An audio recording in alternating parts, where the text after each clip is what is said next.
as I was getting to know Tammy, she told me about the bucket list that she and Larry had put together. And we were both fairly young. Tammy was only in her late 40s, and I was in my mid-50s. And I said, one of us could be gone tomorrow. We need to make our own bucket list. So we created a bucket list, and on it, I said, riding our tandem bike.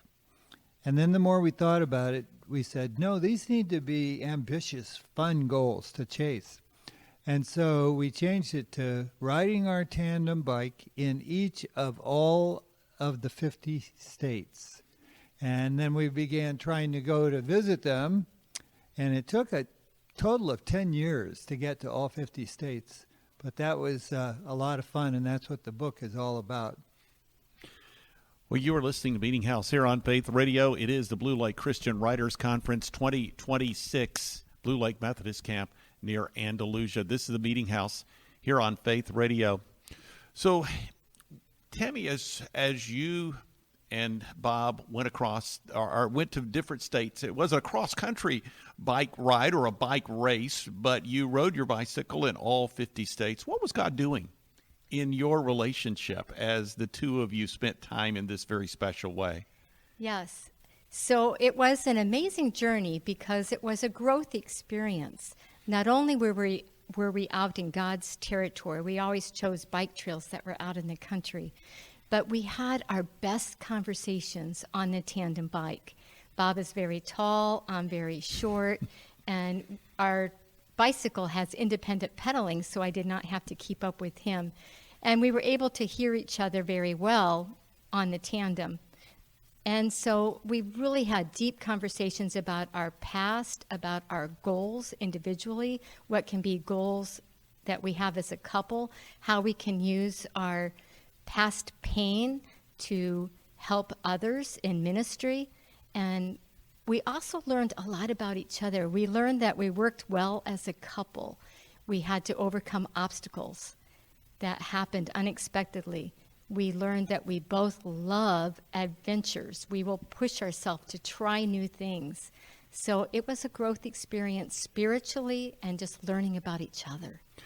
Bob, I wanted to get your take on something that's obviously very important as you think about what God is doing in your marriage relationship now, the two of you actually having been married and lost your spouses. How is it that you continue to keep the memory, the honor of your previous spouses, your late spouses, alive while building a new life together in Christ, in marriage? Well, one of the things that we purposely decided together was we're not going to be ashamed or reluctant to talk about our past with our previous spouse. That was a big thing. And then later on, Tammy's oldest son died. And we have the same attitude toward that, is we're not reluctant to talk about his death and his life and the things that he's left behind. So just keeping it at the forefront of our mind that it is fine to talk about it. We don't have to be reluctant. We don't have to hold ourselves back, but we can share and talk about it. And then we can integrate their lives into our new experiences. Well, I hope maybe a listener or two are not saying, ask them why this book is called The Blank Journal. So I will satisfy that question even now, Tammy. So why is it called The Blank Journal? I would love to answer that. Please. So at our wedding, so many people had followed our grief story, and so the wedding really was a beautiful ceremony.